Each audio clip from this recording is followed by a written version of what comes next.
नमस्कार। एसटिभी च्याटमा यहाँलाई हार्दिक स्वागत छ। म प्रकाश गिरी।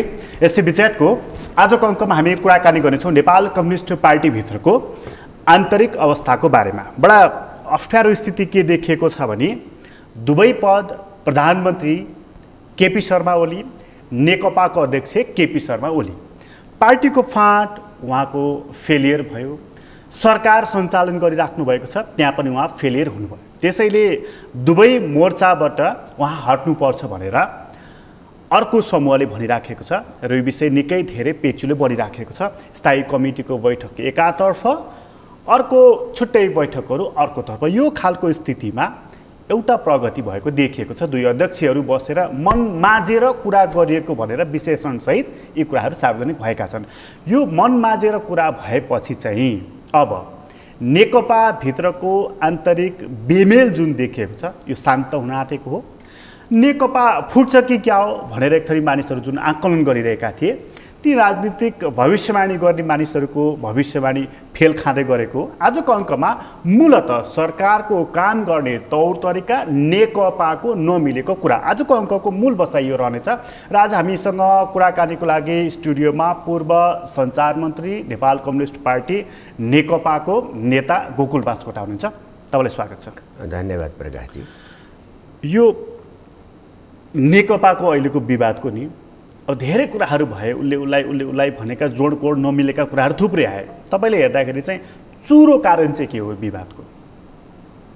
अब सिधासिधी भन्ने हो कि घुमाएर भन्ने हो भन्ने एउटा कुरा पर्न जान्छ।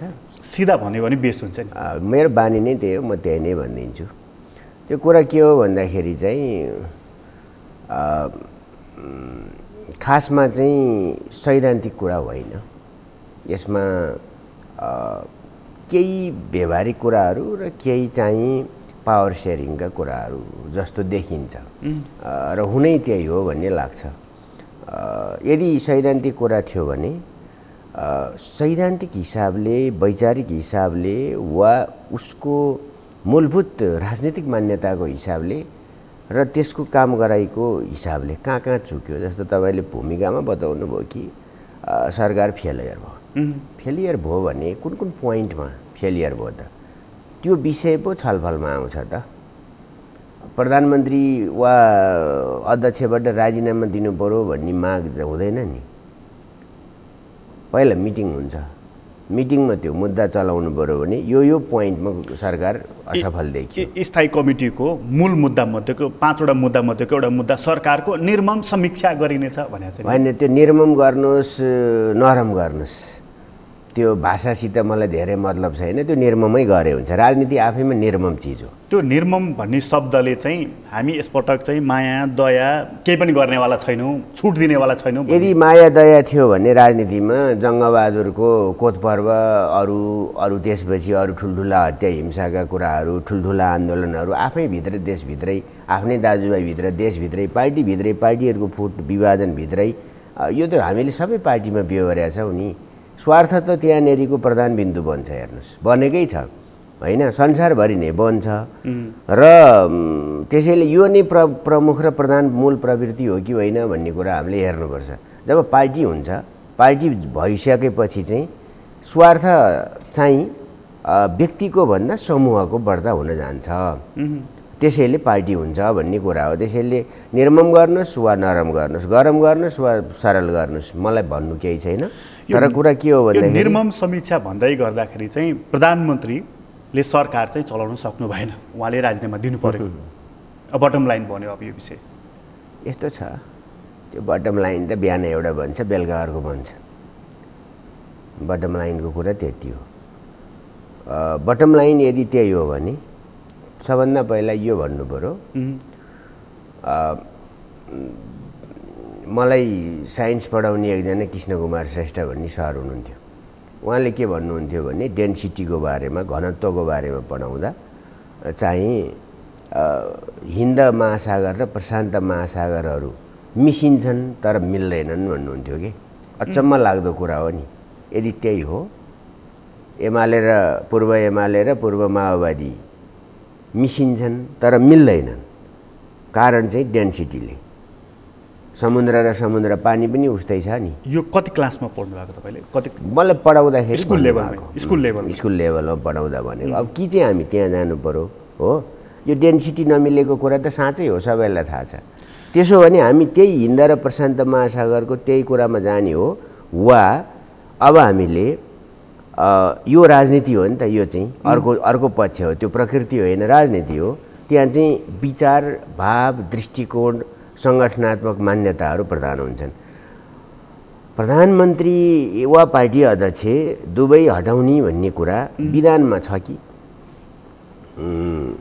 हाम्रो अन्तरिम विधानमा छ कि कहाँ छ? कहाँबाट गर्ने? पार्टीले महाधिवेशन गरिसक्यो कि कहाँबाट गर्ने? यस्तो कुरा गर्नु भने चाहिँ क्रमशः भन्न नसक्ने विभाजनतर्फ जाने हो। म एउटा कुरा बताउँ, अप्रिय लाग्ला, यो सबै कुरा हुनुमा सरकार फेल होइन, मैले अर्को भन्छु, सचिवालय चाहिँ फेलर हो। पार्टीको सचिवालय 9 जनाको सदस्य भएको त्यो फेलर हो। त्यसमा प्रधानमन्त्री पनि पर्नुभयो। ठिक छ, त्यो फेलर हो, उहाँ भए पनि फेलर हो। मूली उहाँ हो नि, अनि मूली उहाँ हो, अर्को पनि मूली हो। त्यो 9 जनाको सचिवालयले जे काम गर्नुपर्ने हो त्यो आफ्नो काम गर्न फेल भएपछि त्यसो सबै फेलर हो। किनभने त्यसको मूल काम के भयो भने दिशानिर्देश गर्ने, विचार, दृष्टिकोण वा सरकारका काम कारबाहीको चुनावी घोषणापत्रका आधारमा गयो गएन भएन नि त। सधैँ के काम भयो भन्दाखेरि चाहिँ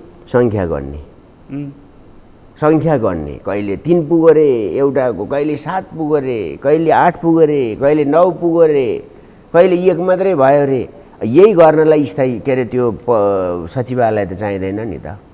त्यो त मूलभूत रूपमा विचार, सङ्गठन, दृष्टिकोण र एउटा मार्गदर्शन गर्ने संस्था हो नि, नेतृत्व पङ्क्ति हो नि। तर त्यो सचिवालयमा त्यहाँ के हुन्छ अनि लेनदेनको कुरा मात्रै खेल त, त्यहाँ सङ्ख्याको खेल त प्रचण्डजीहरूले मात्रै गरिराख्नु भएको छैन नि, प्रधानमन्त्रीले पनि गरिराख्नु भएको छैन। त्यही भएर मैले भन्छु नि, त्यही वामदेवलाई यता तानेको छ, त्यही वामदेवलाई उता मान्छे कोटै च्यातिन लागिसक्यो क्या तानातानमा। होइन, ठिक छ, वामदेव गौतम त पुरानो नेतामध्ये एउटा हो, बाँकी सबै त प्रधानमन्त्री भए, उहाँ चाहिँ हुन बाँकी छ। अब उहाँलाई बनाउँदा राम्रै हुन्छ है। वामदेव गौतमलाई प्रधानमन्त्री बनाउनु नहुने होइन, औसत नेताहरूमध्येकै कोही अलिकति फरक हुन्। नेताहरूको उमेर समूहदेखि सबै योगदान पनि औसतभित्रको केही अलि बढी विशेष हुन्छ र हाम्रो प्रणालीले चाहिँ चुनाव गरेर जो जित्छ त्यही हुन्छ। जब चुनाव गरिन्छ भने अर्काले रिस गरेर हुन्न नि, जित्नेले नेतृत्व लिन्छ क्या, त्यसमा अर्को कुरै भएन। त्यसैले मैले साधारण बताउनु खोजेको कुरा के हो भन्दाखेरि जसले जे काम गर्ने हो त्यो काम गर्नु पर्यो। त्यसमा सचिवालय फेलियर हो, किनभने उसको काम चाहिँ राजनीति गर्नु हो। उसको काम चाहिँ सरकारलाई मार्गदर्शन गर्नुको अर्थ यो हुन्छ कि कुन संस्थानको जिएम को बनाउने भन्ने कुरा हुन्न। हुन्छ के भने तिमीले चुनावी घोषणापत्रमा, हामीले चुनावी घोषणापत्रमा जे भनेका थियौँ त्यो अनुसारका काम कारबाहीहरू अगाडि बढे कि बढेन। नीति, चुनावी घोषणापत्र अनुसार सरकारका नीति र कार्यक्रमहरू हरेक पोइन्टमा, कृषिमा आयो कि आएन, खानेपानीमा आयो कि आएन, अथवा ऊर्जा क्षेत्रमा आयो कि आएन, भूमि समस्या समाधान गर्ने सन्दर्भमा आयो कि आएन, सञ्चार क्षेत्रमा आयो कि आएन, ती सबै कुराको समीक्षा गर्नु चाहिँ बहुत राजनीतिक कुरा हुन्छ। हेर्नुहोस्, त्यो चाहिँ तथ्यमा आधारित कुरा हुन्छ। त्यहाँनेरि सरकार फेलर हो भने सरकारलाई सचेत गर्ने, सरकारलाई त्यो दिशा समाता भनेर भन्ने, वा त्यसको टिम चाहिँ चेन्ज भएन भने त्यो प्रधानमन्त्रीले जवाफदेहिता लिएर या त आफै छोडिदिनु पर्यो या त आफ्नो टिममा सुधार लिएर आउनु पर्यो। त्यो चाहिँ प्रधानमन्त्रीको दायित्व हुन जान्छ, नेताहरूको पनि दायित्व त्यो हुन्छ। तर के भन्छ, खानेपानी संस्थानको वा अहिले के भन्छ त्यसको चाहिँ जिएम नियुक्ति गरेका कुरा मेरो मान्छे पर्यो कि परेन भनेर बहस गर्नु चाहिँ बेमतलबको कुरा हो। मुख्य कुरा के हो भने मेलम्चीमा खानेपानी कहिले खुवाउने भनेको थियो, खानेपानी परियोजना कहाँ पुग्यो भनेर सोध्नु चाहिँ मूल कुरा हुन्छ। त्यो प्रक्रिया जारी छ कि छैन, ल्याउने काम भएको छ कि छैन, अवरोध भएको छ कि छैन, त्यसप्रति चासो। किनभने 60 लाख जनता बस्ने ठाउँ हो काठमाडौँ। यो भनेपछि अहिले चाहिँ प्रधानमन्त्रीको राजीनामा मागेको कुरा चाहिँ नाजायज भयो? यो त स्वरै आन नाजायज नि। उहाँले पर्फर्मेन्स पनि त दिइराख्नु भएको छैन। केमा दिनु भएन त? त्यो बेसार महात्म्य त जरुरी छैन नि। प्रधानमन्त्रीले त्यो 2.5 घण्टासम्म संसदको प्रतिनिधि सभा, राष्ट्रिय सभा, स्थायी कमिटीमा के जरुरी छ? होइन, बेसारको कुरा चाहिँ त्यो आफ्नो बानी हुन्छ। हेर्नुहोस्, अरूको पनि त अरू महात्म्य जरुरी छैन नि। त्यसरी हेर्ने हुँदा अब कति बेर बोल्ने त्यो विषयमा भन्ने कुरा हो। बेसार हाम्रा जडीबुटीहरू छन्, त्यसमध्ये बेसार एउटा हो भन्ने कुरा हो। त्यसबारेमा तपाईँलाई थोर बहुत नलेज होला, मलाई होला, हाम्रा दर्शकहरूलाई होला, तर प्रधानमन्त्री कविराज त होइन नि त। ठिकै छ, प्रधानमन्त्री कविराज पनि होइन, तर प्रधानमन्त्रीले त्यसमा एउटा इम्पावर, किनभने आतिनुहुन्न। हामीसित कहिले कहिले के हुन्छ भने ढाडसको कुरा हुन्छ क्या। त्यो ढाडस दिने कुरामा उहाँले हौस्याउनु भयो होला, लाग्नासाथ कोरोनाले मरिहाल्दैन, औषधि त बनाएको छैन, यो साँचो कुरा हो। तर त्यसमध्ये चाहिँ हाम्रो प्रिभेन्टिभ उपायहरूमध्ये चाहिँ हाम्रा जडीबुटीहरू पनि केही हुन् है भन्ने कुरामा उहाँले हाम्रो रिसोर्सहरूको व्याख्या गरे हो। अब बेसार मात्यो भनेर केपी बाले भनेको कोरोनाको औषधि त बेसार पानी रे भनेर गीत ट्रोल पनि बनिसक्यो। त्यो राम्रै कुरा हो, केही छैन त्यसमा, किनभने त्यो हाम्रो एउटा उत्पादन हो। त्यसरी नजाउँ। प्रधानमन्त्रीले चाहिँ मतलब मूल विषयभन्दा सहायक विषय र फुच्चे विषयहरूलाई अलिकति हाई साउन्ड गर्ने, मूल विषय खास गरी कोरोनाको सङ्कट, त्यसले ल्याएको आर्थिक सङ्कट, हामी थिलथिलो भएको अवस्था, त्यो चिजमा हो नि बढी ध्यान दिनुपर्ने प्रधानमन्त्रीले। ठिक हो, त्यस विषयमा अब ध्यान दिएरै आएको छ। अब कोरोना चाहिँ प्रधानमन्त्रीले लिएर आए जसरी प्रचार गर्नु पनि अलि राम्रो भएन, त्यो पनि एउटा भएको छ है। किनभने साह्रै धेरै हैरान भयो। सुरुकै फेजमा सरकारलाई अत्याउने कुरा भयो।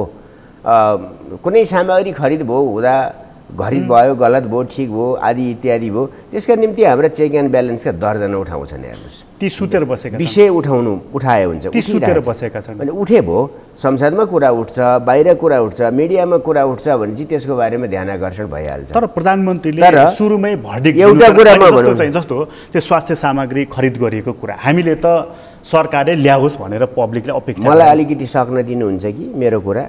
जस्तो के भन्दाखेरि गभर्मेन्टले प्लान गरेर खोज्यो, प्लानिङमा पनि अवरोध गर्ने, अनि ल्याउन सकेन भनेर नि भन्ने भने चाहिँ त्यसलाई भन्छन् कि हलो अड्काउने, गोरु बड्काउने।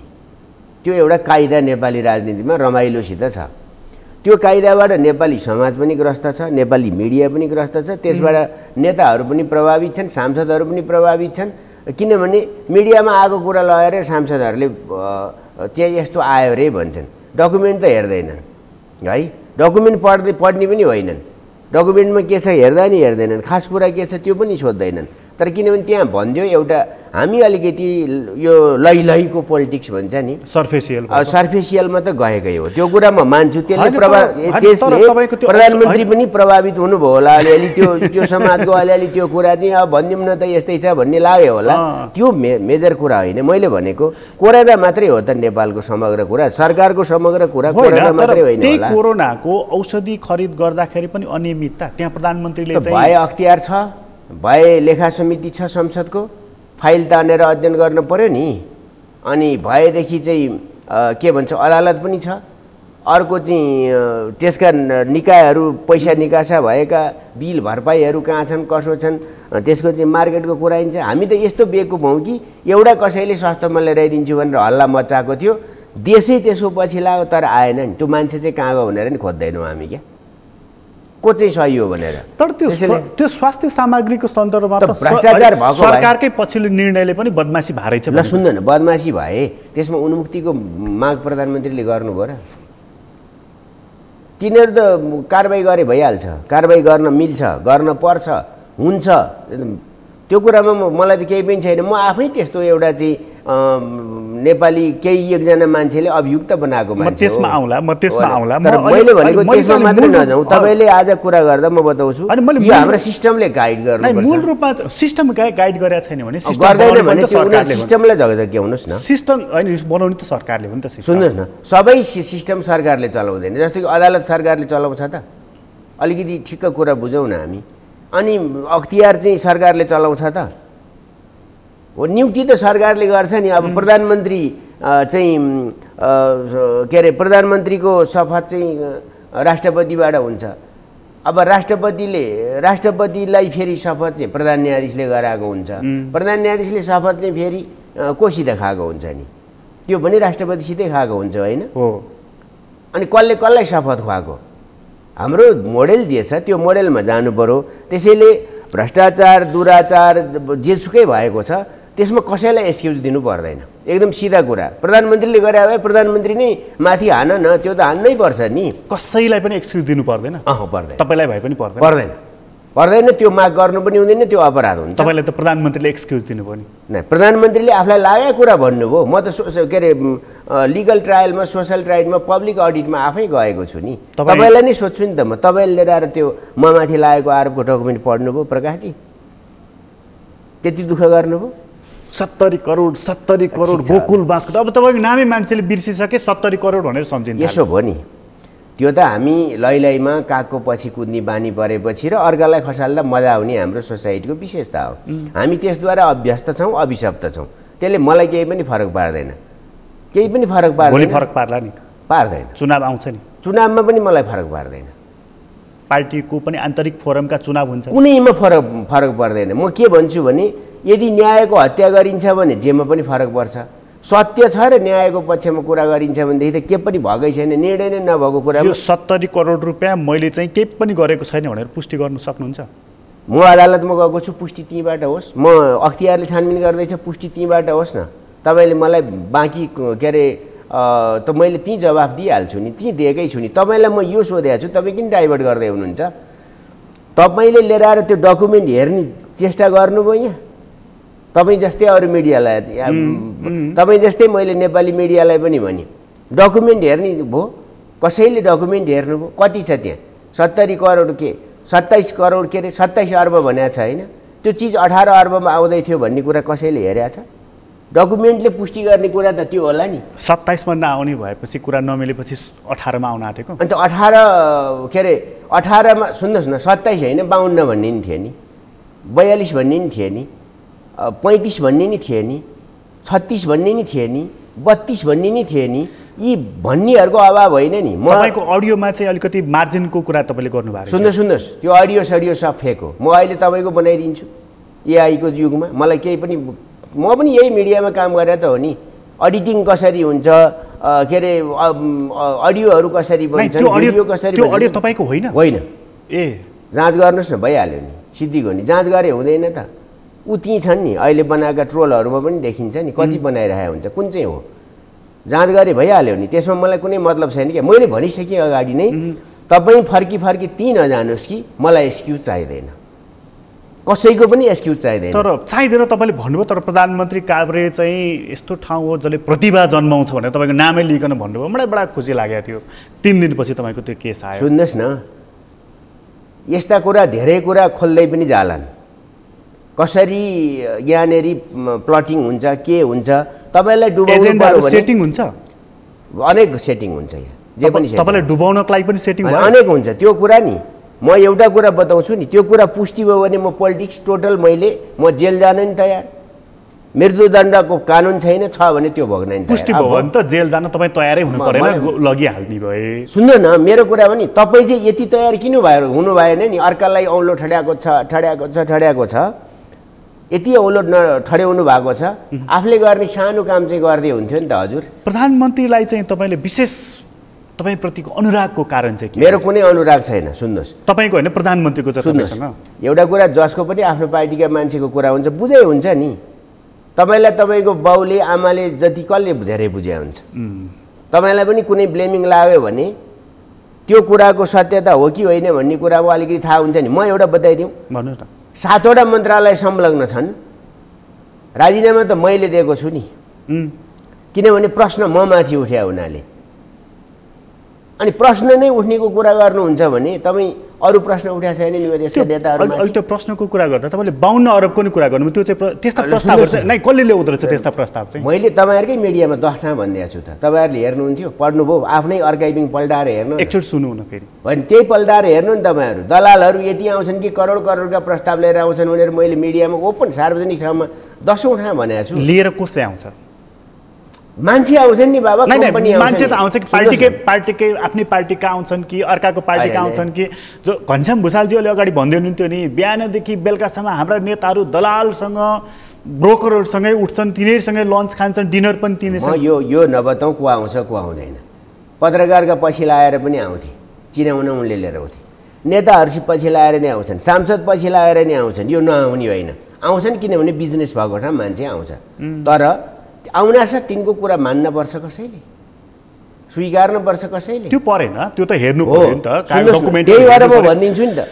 अब मलाई प्लिज प्रकाशजी एउटा कुरो बताउनुहोस्, तपाईँले यहाँबाट फैसला गरेर हुन्न, म फैसला गर्ने ठाउँमा गएको छु। 1 2 म दृढतापूर्वक भनिदिन्छु, तपाईँ चाहिँ लिएर आएर त्यति डकुमेन्ट हेर्नु न त, सकिगयो त। लेखा समितिले नि त्यो हेर्न नसक्ने? नै, त्यो 18 मा आउने चिज 52 अरबको प्रस्ताव लिएर जाने बहादुर चाहिँ को रहेछ? यस्तो जान्न मन लाग्यो। सुन्नुहोस्, अहिले होइन भन्छन् किनभने हिजो आयो नि त, हिजो आए, अहिले होइन भन्छन् किनभने मुद्दा चल्यो नि, व्यापक भयो नि। अब हाम्रोमा एउटा उखान छ नि, आफ्नो टाउको फुटेपछि मितको टाउको बेलसरी भन्छन् नि, होइन? मलाई त्यो मलाई कसैलाई ब्लेमिङ गर्नु छैन। तपाईँले पद प्रतिष्ठा यही कारणले गुमाउनु परेछ भने त्यो 52 अरबको प्रस्ताव लिएर आउने चाहिँ को हो? सुन्नुहोस् न, सुन्नुहोस्, तपाईँको टेबलमा होइन होइन, त्यो समयक्रममा भनिदिउँला कि यो पनि तपाईँले एउटा उ गरेर राख्नु भएको? सुन्नुहोस्, विषयलाई डाइभर्ट गर्नको लागि तपाईँ पोलिटिक्सको कुरा गर्दै हुनुहुन्छ आज मसित, होइन?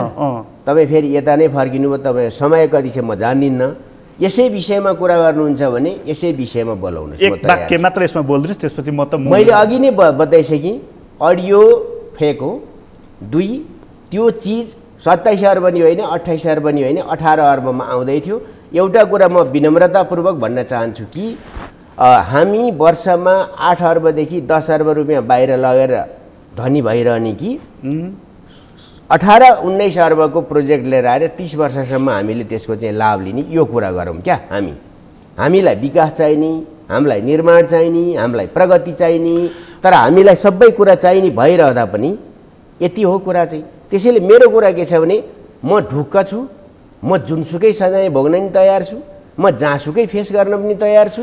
र तपाईँहरूलाई पनि मेरो एउटा अनुरोध यति मात्रै छ कि तपाईँहरूले लिएर आएर जम्बा जम्मीमा त्यो डकुमेन्ट एकचोटि पढिदिनुहोस्। जम्बा जम्मीमा डकुमेन्ट एकचोटि हेर्नुहोस्, पढ्नुहोस्, र त्यहाँ कुनै मिस्टेक छ भने डकुमेन्टले के भन्छ त त्यति कुरा त गर्न सक्नुहुन्छ नि। त्यतिमा त हाम्रो मिडिया पनि चुक्यो।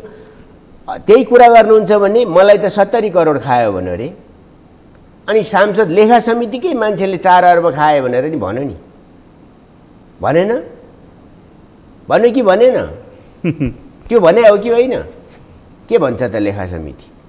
यस्तो हावा कुरामा बग्दै बग्दै गएर मलाई त केही पनि मतलब छैन। हेर्नुहोस्, मलाई फेसबुकले भोट हालिदिने नि होइन, काभ्रेका जनताले हाल्ने हो। ढुक्क छ, पहिला पनि तिनले भोट हाले होइन, ट्विटरले हालिदिने पनि होइन, र मिडियाले हालिदिने पनि होइन। त्यहाँका जनताले भोट हाल्ने हो र म दोषी हुँदा तपाईँले फैसला गरेर कुनै अज्ञात कुनामा लुकिया मान्छेले, कुनै भेस्टेड इन्ट्रेस्टवालाले, कुनै यो चाहिँ प्लटिङमा संलग्नहरूले गरेर मलाई हुँदैन नि।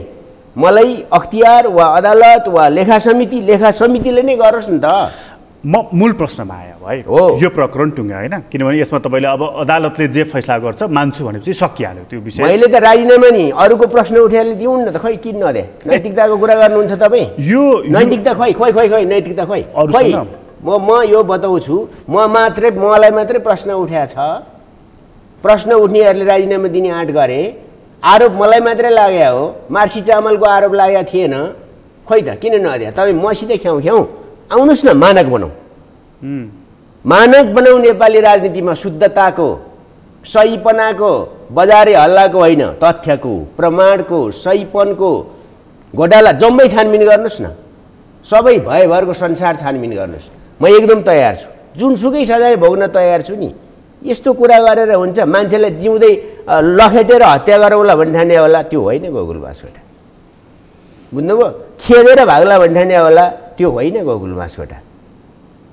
खेदाइ धेरै खाइया छ, लखेटाइ धेरै खाइया छ। खेदाइ पार्टीभित्रकै खेदाइ हो होला, पार्टीभित्रको होला, पार्टी बाहिरकाको होला, विभिन्न स्वार्थ समूहकाको होला, त्यो बेग्लै चिज छ नि त्यहाँनिर। यो जुन हाम्रो मूल प्रश्नमा हामी कुरा गर्दै आइपुगेका थियौँ, मूल प्रश्न चाहिँ हाम्रो सरकार फेलियर भएकै हो त भन्ने प्रश्नबाट हामी आइपुगेका थियौँ होइन? तपाईँले सरकार फेलियर भएको छैन भनेर भन्नु छैन। प्रधानमन्त्री त्यसपछि राजीनामा दिनुहुन्न? दिनुहुन्न। किन दिने? हामीले स्थिरता मागे होइन? हो। हामीले प्रगति मागे होइन? के प्रगति खोजेको त?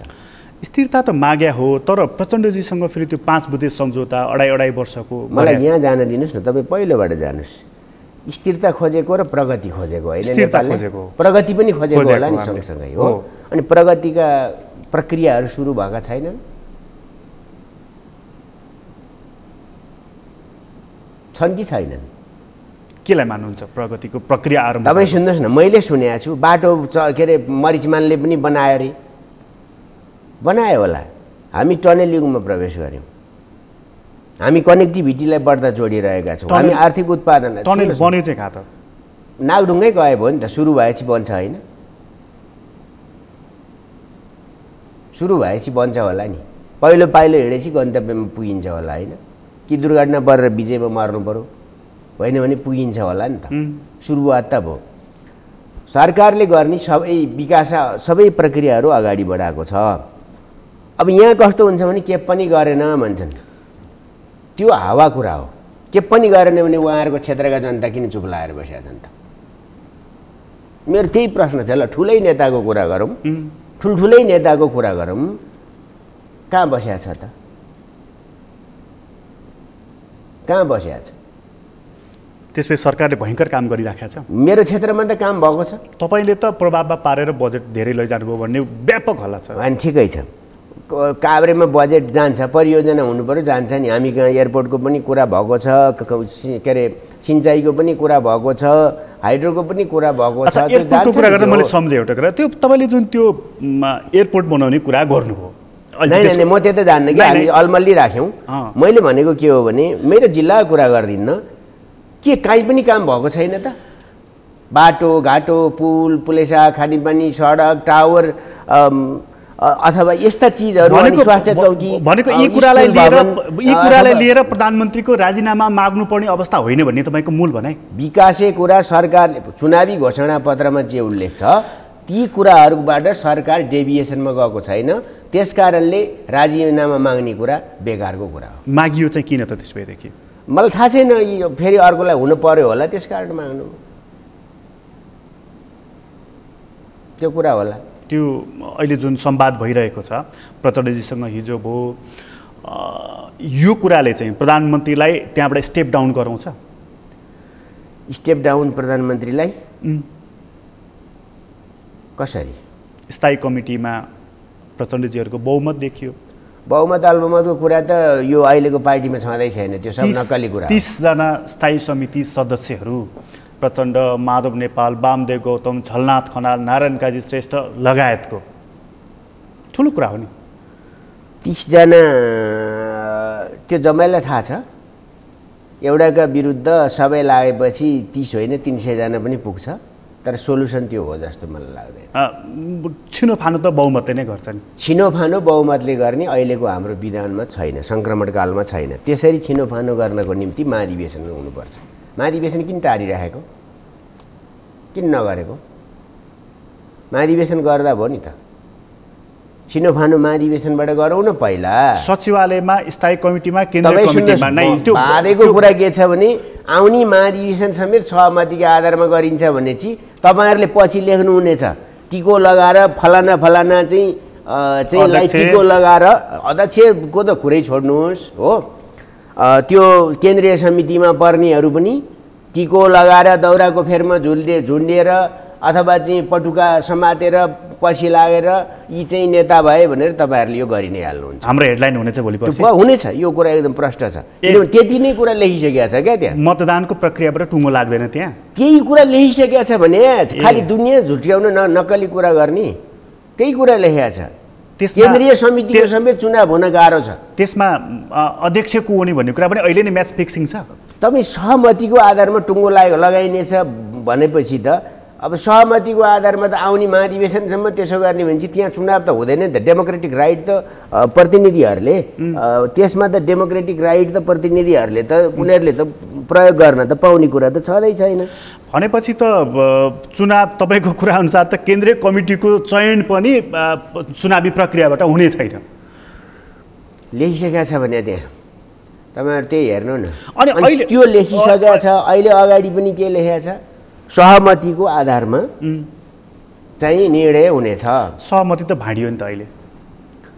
अनि सुन्नुहोस् न, अनि बहुमतले के गर्छ त? केपी ओली त्यहाँ सहमतिमा लेखेकै के छ भने दुईटा अध्यक्षको सहमतिमा निर्णय हुन्छ, त्यसमा उहाँहरूले सही गरेपछि के अरे सहमति भएपछि निर्णय हुन्छ, त्यसमा सही गरेपछि पार्टी निर्णय हुन्छ। लेख्ने त्यो अनि बहुमत के हामी 441 हामीलाई खोइ त हाम्रो भ्यालु छैन। हिजो हस्ताक्षर अभियान सुरु भएको छ, केन्द्रीय कमिटीको बैठक पनि डाकौँ भनेर। अनि त्यो ढाकै भयो कि त्यसले नि केही गर्दैन क्या यस्तोमा।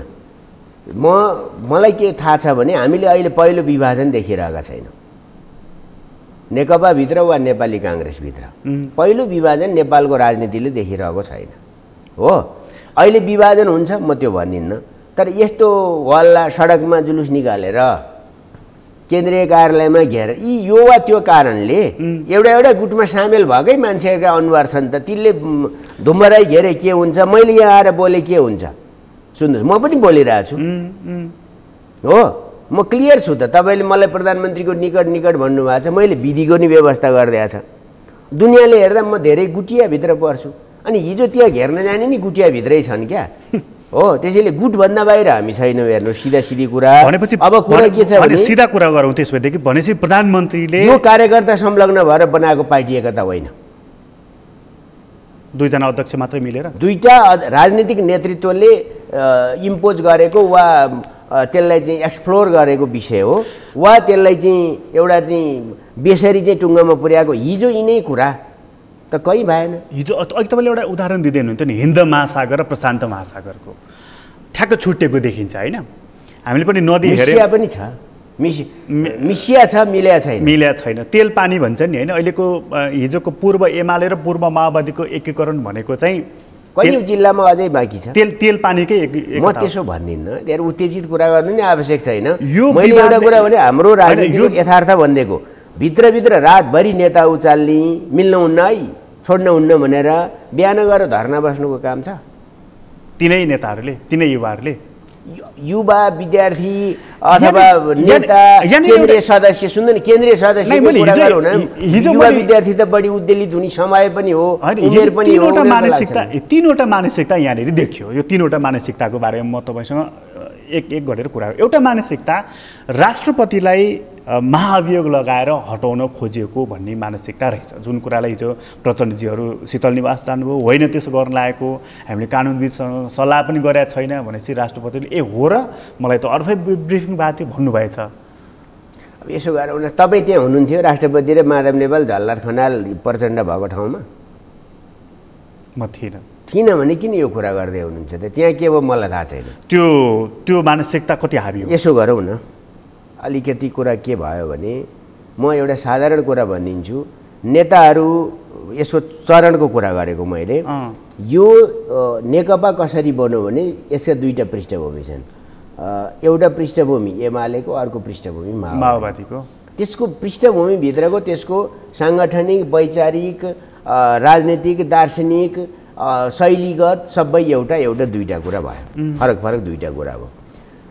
र एकता चाहिँ कसरी भयो त भन्दा कुनै महाधिवेशनद्वारा गरिएन।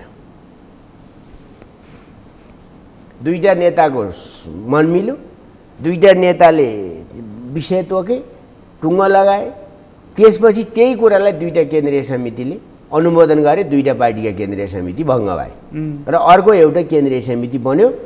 त्यो हिजोको निर्वाचितहरू र केही थपिएका मान्छेहरूबाट बन्यो। यसको पुनर्पुष्टि अर्को महाधिवेशनले गर्ने हो। त्यहाँ दुईटा अध्यक्ष लेखिएकै छ। एउटा कम्युनिस्ट पार्टीमा दुईटा अध्यक्ष हुन्छ त? हुँदैन। हुँदैन भने त महाधिवेशन आयोजना गर्नु पर्यो नि त। अनि त्यहाँ नै ब्यारिकेड के गरिसकेको छ भने त्यो पनि सहमतिको आधारमा गर्ने भनेर गरेको छ हो। त्यसैले डेमोक्रेसी त अहिलेलाई मात्रै होइन, चालुलाई मात्रै होइन, बहुमत अल्पमत जुन डेमोक्रेसीको कुरा गर्नु पनि अल्पमत बहुमत मत बढी भएपछि भन्ने कुरा तपाईँको जुन छ त्यो हिजै त्यसको त्यो बन्ध्याकरण भइसक्यो। अब के छ भन्दाखेरि चाहिँ त्यति मात्रै होइन कि आउने महाधिवेशनसम्म पनि त्यसलाई करिब नदेखिने गरी बन्ध्याकरण गरिएको छ भविष्यमा समेत। यो चाहिँ टिक्दैन, चल्दैन। तर पार्टी फुट्दैन, किनभने उनीहरूको विकल्प छैन क्या। उनीहरूको भन्नाले मेरो पनि छैन, उनीहरू भन्नाले उनीहरू हामीहरू सबै हो। नेताहरूको मूलभूत रूपमा तिनले मिलाएका, दुईटा नेता मिलेका, दुईटा नेता जुधेका, एकता डिपेन्डेन्ट त्यहाँ छ। त्यसैले स्थायी समितिमा बहुमत भए के गर्छ, केन्द्रीय समितिले जुलुस निकाले के गर्छ, कुरा के हुन्छ भन्नुहुन्छ भने अनि नचाहिएकै कुरा के गरेछ भने नि त्यस्तो अवस्था कसरी स्थापना भयो भने अध्यक्ष पनि छोडा प्रधानमन्त्री पनि छोडा त्यो कुन बहुमतले भनेर हुन्छ महाधिवेशन आयोजना गरौँ न अनि छोड्ने र नछोड्ने त्यहाँबाट टुङ्गो हुन्छ नि त त्यो चाहिँ नगर्ने रातारात बनाउने बहुमत बन्छन् बहुमत भत्किन्छन् अल्पमत बन्छन् अल्पमत भत्किन्छन् सधैँ एउटै चिज हुँदैन अहिले तपाईँले भयङ्कर विरोधी देख्नु भएको छ नि ती पनि भोलि मिल्न सक्छन् किनभने हिजोको कुरा हेर्नु त 4 वर्ष अगाडिको कुरा त्यो हिसाबले चाहिँ हेर्न पर्छ र मलाई के लाग्छ भने प्रधानमन्त्रीले न पार्टी अध्यक्ष छोड्न मिल्छ किनभने उहाँले छोड्न साथ पार्टी एकतै भङ्ग भइसक्यो उहाँलाई जबरजस्ती हटाउने भन्ने साथ त अब हटाउँछु भन्ने नि कुरा हुन्छ ल हटाएर देखाउनुहोस् त्यसो भए त्यो हटाउनु भने मतलब पार्टी फुट्नु हो त्यो त स्वत यानी एउटा अर्को जस्तो त्यो स्वत क्या मैले भन्दै अहिले तपाईँले भन्दा यो कस्तो मान्छे रहेछ एकदम यसै त टर्रो यसै त यस्तो मान्छे थियो भन्छ साँचो कुरा नै यो हुन जान्छ क्या भोलि जब साँचो कुरा नै भोलि यो हुन जान्छ भने मैले आज भनिदिनु हुँदैन त तपाईँले भनिदिँदा सचेत पनि हुन्छ नि त मान्छे हो त्यसैले मैले के भनेको यस्तो विषयमा नजाम यो त अहिले तपाईँले एउटा इन्ट्रेस्टिङ कुरा गर्नुभयो दुईटा अध्यक्ष मिले उनीहरूको मन मिल्यो पार्टी मिल्यो है त्यहाँ खोजेनन् नि त सिद्धान्त खोजेनन् कार्यक्रम खोजेनन् विधि खोजेनन् प्रक्रिया खोजेनन् पार्टी सञ्चालनका सबै कुरा अन्तरिम चाहिँ खोजे अब तर एकदम सुदृढ चाहिँ गरेनन् नि खोजेनन् नि बाँकी नेताहरूले दुवैजना अध्यक्ष मिल्नुभयो पार्टी मिल्यो दुईजना अध्यक्षको मन फाटेपछि पार्टी फुट्छ त्यो कुरालाई नै संस्थागत गरिया छ त के हुन्छ भन्नु न त्यही कुरालाई संस्थागत गरियो नि त त्यो त डेन्जर कुरा भयो नि यो त त्यो संस्थागत गरेको कुरा त्यही छ त म के गरौँ मैले गरिदिए होइन त्यसमा त प्रचण्डजीको पनि सही हो नि त र केपी ओलीको पनि सही हो अनि त्यसलाई दुईटै पार्टीका हिजोका केन्द्रीय समितिहरूले अनुमोदन गर्ने अनि पछि गएर चाहिँ केन्द्रीय समितिले पनि बनाए केन्द्रीय समितिले त्यसलाई अनुमोदन गर्ने सङ्क्रमणकालीन व्यवस्था भनेर अझ पछिको समेत बन्ध्याकरण गर्ने जनताको बहुदलीय जनवादले त नेता छनौटको अधिकार दिन्छ नि हामी त चुनाव लड्न पनि चुनाव गरेर जितेर तल आएका कयौँ मान्छेहरू छन् उम्मेदवारीका निम्ति पनि चुनाव लडेर आएका छौँ नि हामी पूर्व माओवादीमा त्यो अभ्यास छ म नामै भनिदिन्छु खगराज अधिकारीले पोखरामा उम्मेदवार हुने कि नहुने भन्दा चुनाव लडेर आउनु पर्यो चुनावै भयो बकाइदा पार्टीभित्रै इन्टरनल चुनाव भयो त्यो चुनाव जितेपछि उहाँको टिकट भयो बढी मत लिएर आएपछि टिकट भयो हो हामी त्यो अभ्यासबाट आएको र हामी त्यहाँ जान चाहन्छौँ पूर्व माओवादीमा यो अभ्यास छ त त्यसैले यो अभ्यास नभएकोलाई अभ्यस्त बनाउनको निम्ति के हुन्छ भने दुईटैका राम्रा र नराम्रा कुरा साथमा लिने हो र अन्तर्घुलन अन्तरसङ्घर्ष विवादद्वारा सँगसँगै अगाडि बढेर जाने हो भने होइन अब विनाशको बाटो रोज्नु छ भने त यस्तै नचाहिएको कुरा गर्नु पर्यो दुईटै पद छोडा भनेपछि त जनताबाट निर्वाचित प्रधानमन्त्री के बापत छोड्नुपर्ने नक्सा जारी गर्दै बापत दुई मध्ये एउटा पद चाहिँ छाड्ने कुरा हुन्छ कुनै पनि छोड्नुहुन्न यसरी दुवै पद छाड्नु मिल्दैन उहाँहरूलाई चाहिँ अध्यादेश आउँछ कि दल विभाजन सम्बन्धी भन्ने अर्को डर आउँदैन तर नचाहिए कुरा गरेर जानु भएन नि त आरोप लगाउने केमा हटाउने बिन्दुमा गएपछि तनाव खोजे हो भनेको त्यो अध्यादेश चाहिँ परिस्थितिले निर्माण गर्न सक्छ म भन्न सक्दिनँ नेपाली राजनीतिमा के हुन्छ भन्ने कुरा म भन्न सक्दिनँ किनभने तयारी के छ त भन्नु क्रमभङ्गताको कुराबाट जाने कि विरासतहरूको निरन्तरताभित्र नयाँपनको अभ्यासमा जाने के हो बाटो के रोज्ने के उपाय म धेरै सैद्धान्तिक दार्शनिक के कुरा गर्दिनँ के कुरा नमिले त खास कुरा भनेको त पावर सेयरिङमा न हो त्यो त जनताले केपी ओलीलाई रोजे हो प्रधानमन्त्री अध्यक्ष पनि चुनावै लडेर माधव कुमारसितै चुनाव लडेर जित्या हो नि त त्यो खण्डित भइसकेको छैन क्या त्यो खण्डित भएको दिन हामी मानिहाल्छौँ नि हिजो माधव कुमारलाई नेता मानेको झलनाथलाई नेता मानेको विधिमा गएपछि मान्नु पर्यो नि प्रचण्डलाई पनि नेता नमान्ने भने त छैन मानिहालिन्छ विधिमा जानु पर्यो नि त हिजो स्थायी कमिटी प्रचण्ड र केपी ओली बस्नुभन्दा अगाडि सुभाष नेमाङ चाहिँ फेरि देवा निवासमा जानुभयो होला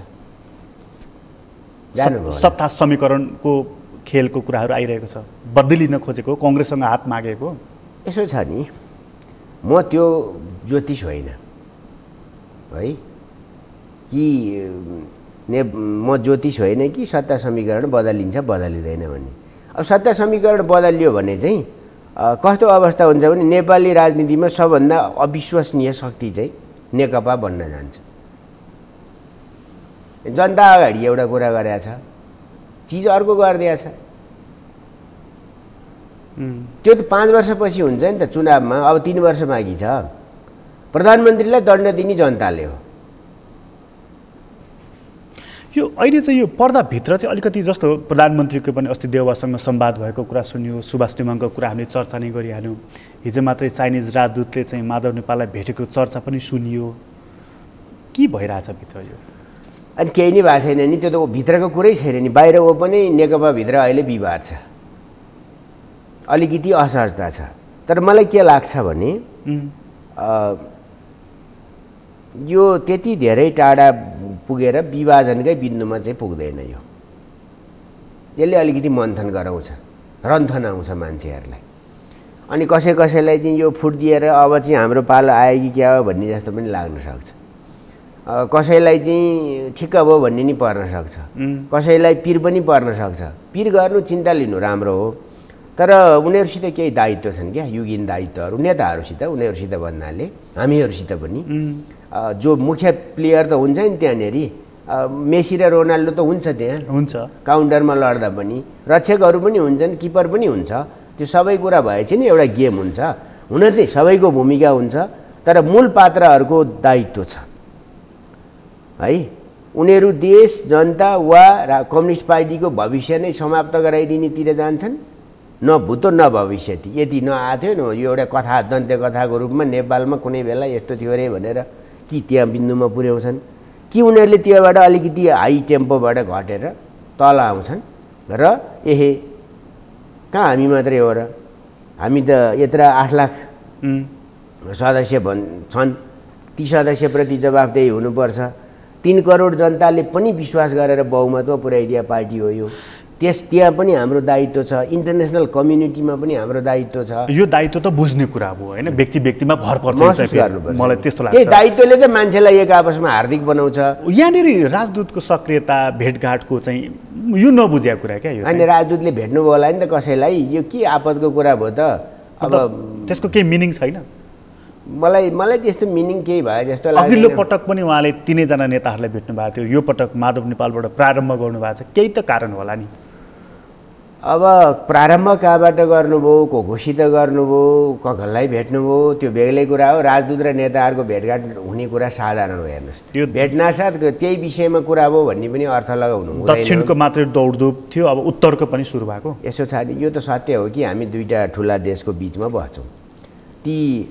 त्यो ठुला देश भने चाहिँ कस्तो हुन्छ भने त्यो अनिवार्य के भन्छ नि, अनिवार्य छिन्नै मिच्नै नसकिने त्यो चाहिँ अनिवार्य मित्र शक्ति। छिमेकी भनेपछि त अब कुरै भएन नि, छिमेकी, किनभने हामी भूगोल त यताउति गर्न सक्दैनौँ, त्यो सम्भवै भएन। तर अब त्यस्तो हुँदाखेरि कुराकानीहरू हुन्छन्। अब राजनीतिक नै कुरा भयो, त्यही दल अदल बदल सम्बन्धी नै कुरा भयो, सरकारकै सन्दर्भमा कुरा भयो, म यो अनुमान गर्न सक्दिनँ। हामी कहाँ एउटा जताले नि गर्न सक्छन्, गरून्, तर म आशंकामा चल्न चाहन्ने क्या, सिधा जे भएको त्यसबाट जानु। त्यो मतलब यो कुराको यस्तो आशय निकाल्न सकिन्छ कि यो जुन अहिले टसल देखिएको छ अथवा अनमेल देखिएको छ, त्यसलाई प्याचअप गर्नको लागि यसले भूमिका खेल्छ भनेर आशा गर्न सकिन्छ। म अन्तर्राष्ट्रिय कुनै पनि नेपालको कम्युनिस्ट आन्दोलन मौलिक आन्दोलन हो। यो मदन भण्डारीले पहिल्यै के भन्नुभएको छ भने क्रान्ति कुनै आयात र निर्यात हुने चिज होइन।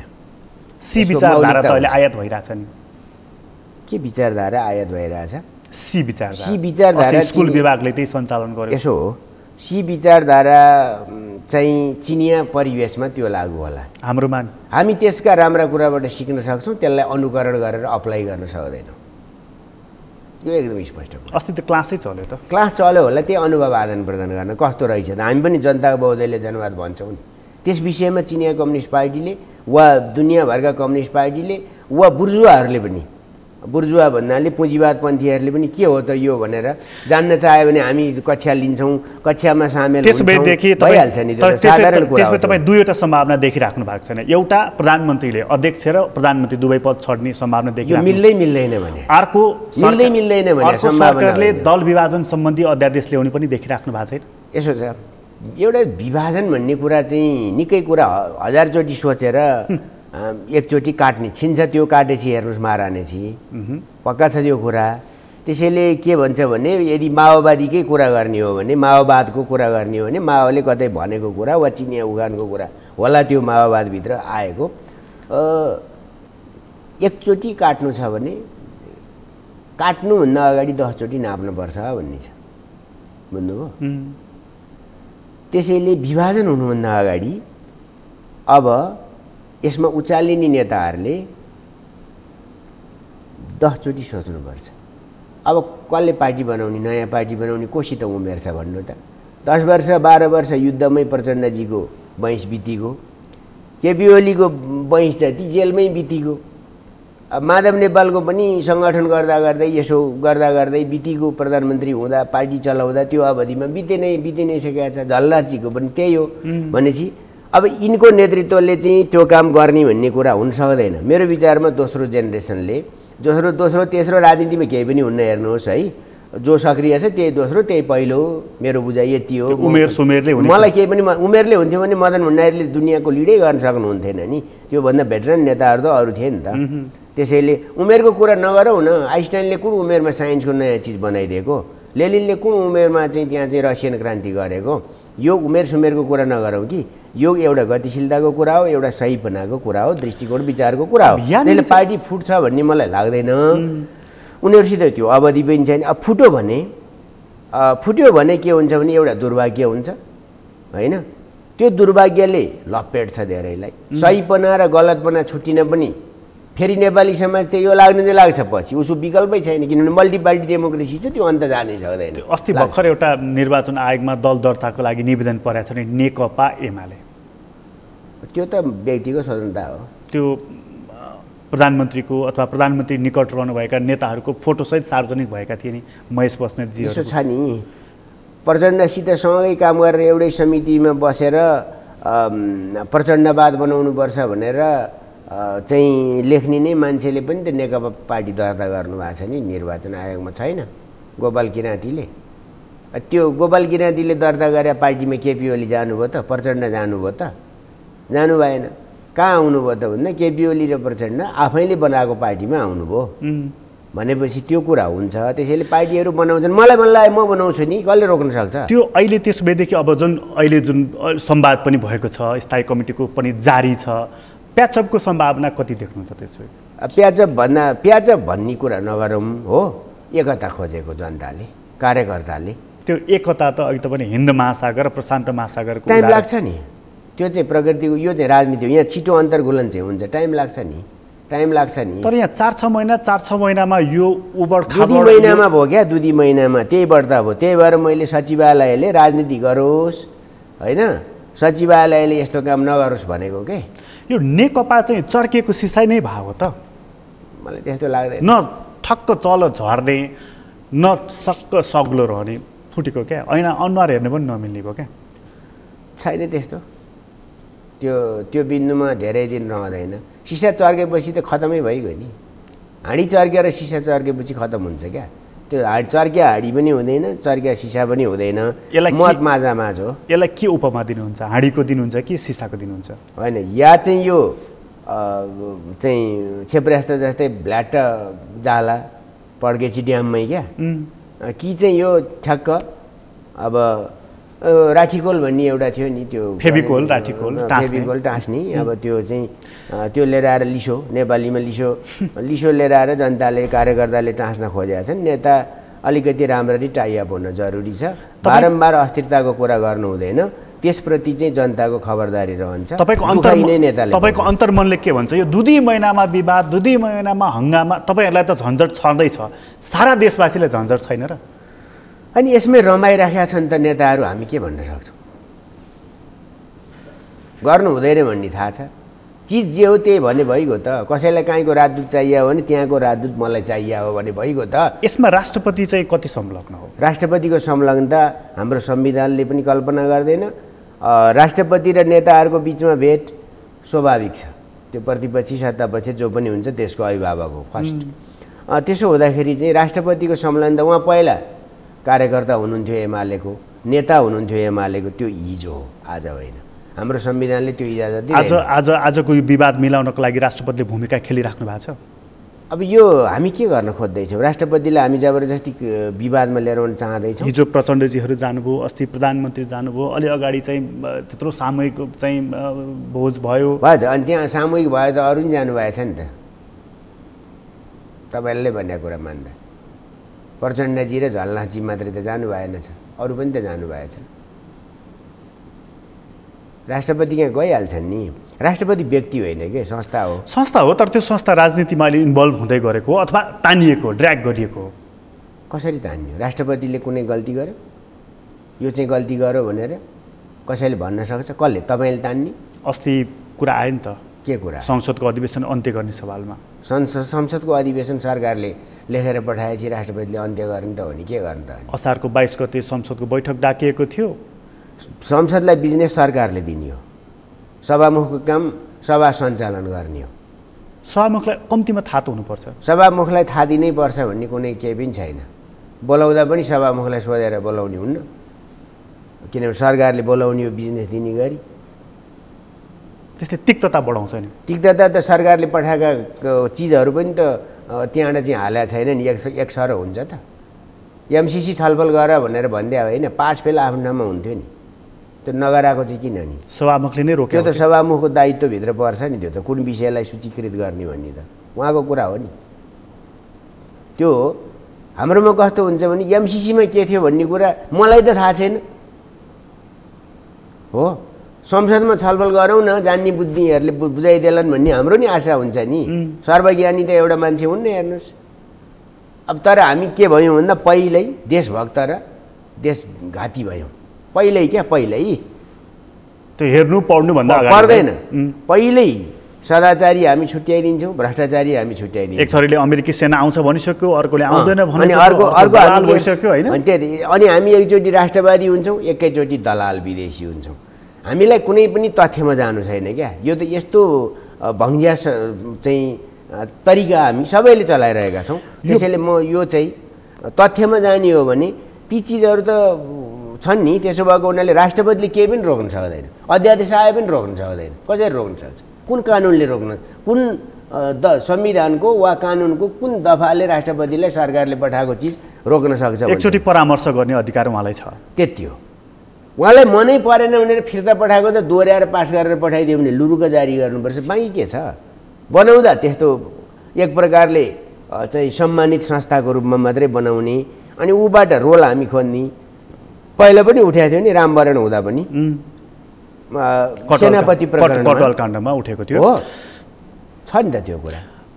हाम्रो अभ्यास हुँदैछ, राम्रो हुँदै जान्छ। यो अब अन्त्यमा सोधेँ मैले, यो सरकारमाथि यो जुन प्रश्न उठिरहेको छ, प्रधानमन्त्रीले पनि अस्ति भनिदिनु भयो भारतले सरकार ढाल्न खोजेको छ, यहाँ पनि त्यस्तै खालको गतिविधिहरू भइरहेका छन् भनेर। यो सब चुच्चे नक्साकै गडबडी हो त अथवा दृष्टिदोष? म यसो भन्छु, कसै बाहिरको प्रभाव, चलखेल आदि इत्यादि स्वार्थ समूहहरूको संसारमा हुने गर्छ। तपाईँले अहिले नै भन्नुभयो, तपाईँले चिन्ता नि सक्नुभयो नि त राजदूत सक्रिय भनेर। बाहिरी कुराहरू आफ्ना इन्ट्रेस्टमा हुन सक्छन्, त्यसबाट कति प्रभावित हुने वा यो समय ठिक हो कि होइन। यो समयमा अचानक प्रधानमन्त्री हटाउनै पर्यो भने चाहिँ दुईवटा काम होला पछि, म शङ्का गर्न सक्छु है, ग्यारेन्टी गर्दिनँ। त्यसो भए अब दुईवटा काम हुन्छ पछि, मेरो प्रेडिक्सन। किनभने हामी सबै ज्योतिष जस्तो क्या नेपाली। के हुन्छ, यदि केपी ओली हट्यो भने नक्साको मुद्दा त समाप्त भयो। त्यो मुद्दा समाप्त हुनासाथ त्यसपछि अर्को मुद्दा समाप्त हुन्छ। त्यो के हुन्छ भने अब बिआरआई चाहिँ खारेज गर, किनभने कुरा एमसिसीबाट उठो। सुन्नुहोस् है, एमसिसीमा हामी राष्ट्रघाती र राष्ट्रवादी भयौँ। मलाई त अझ सुलेमानी भनेर उहिले राजीनामा मागेका थिएँ होइन, सुलेमानी बनाइदिन्छ भन्यो गोकुल बासोटाले भनेर। मैले भनेकै हो क्या। आजको दुनियाँ यस्तो चाहिँ भर्चुअल पनि छ, डाइरेक्ट पनि छ क्या है। त्यस्तो स्थितिमा चाहिँ कसैले पनि कसैको सेना कुनै पनि देशमा आउँदा यत्तिकै आउने होइन, आउँदा नै आउँदैन। त्यो सन्धिको चुरो कुरोमा हामीले हेर्न नपाउने, हामी त्यत्तिकै भौतारेर हिँड्नुपर्ने। म विवादमा पर्ने कारण यस्तै हो। म बताइदिन्छु, यदि अहिले केपी ओली चाहिँ सरकारबाट हट्ने हो भने वा हटाउने हो, अध्यक्षबाट हटाउने हो भने केही समयपछि यो चुच्चे नक्सा चाहिँ पहिला फिर्ता लिनु पर्यो भन्ने कुरा आयो भने मेरो अनुमान म कसैलाई दोषारोपण गर्छु। एउटा त्यो दोस्रो अब यो BRI चाहिँ त्यो चाइनासितको belt and road initiative BRI चाहिँ त्यो चाहिँ यो पनि खारेज गर्नु पर्यो नि त, किनभने MCC पनि लिन हुन्न, त्यो पनि लिन हुन्न, त्यसमा त अरूको रिजर्भेसन छ नि, फेरि BRI मा अरूको रिजर्भेसन छ। अब MCC मा अरूको रिजर्भेसन थियो भने होइन त, कसको अरू म बुझ्दिन्न। तर नेपालमा नेपाललाई के चाहिन्छ भन्ने कुराको आफ्नो आधारमा निर्णय गर्नु पर्यो नि, किन अर्काको कुरा देखाएर हामी हिँडिराख्ने। यो जुन गिजो लिएको छ नि अहिले MCC को त अब त अगाडि बढ्ने देखिएन। अब देखेन भने देखेन, त्यो त के गर्ने त, नेपाल त्यति धनी भइसकेको छ, गर्छ नि आफै। 500 मिलियन ठुलो कुरा होइन भन्ने खुब सुनिराखेको छ। त्यो त राखे भयो नि त, राखेर 500 मिलियन राखेर एउटा परियोजना, त्यही परियोजना अर्को वर्ष पुरा गरे भयो नि त 5 वर्षमा। त्यसमा छुट्याइहालौँ न त, कुन चाहिँ अर्थमन्त्री आएर छुट्याउँदो रहेछ, वा प्रधानमन्त्री। अर्थमन्त्रीको कुरा नगरौँ, कुन भोलि बन्ने प्रधानमन्त्रीले त्यो 500 मिलियन चाहिँ राखेर त्यो काम चाहिँ सकिनु पर्यो नि, काम सक्नु पर्यो क्या, काम कुरा सकेर भयो, काम सक्नु पर्यो नि त, राख्दै भयो त त्यसमा। अनि अरुण किन नबनाएर अहिलेसम्म, त्यो पनि त त्यस्तै त थियो नि। अहिले पछि आएर फेरि कसले इन्डियासित गर्नु पर्यो क्यारे, होइन पहिला इन्ड्रोनसित थियो त्यो पनि किन नगरे त, आखिर बन्द रहन्छ त।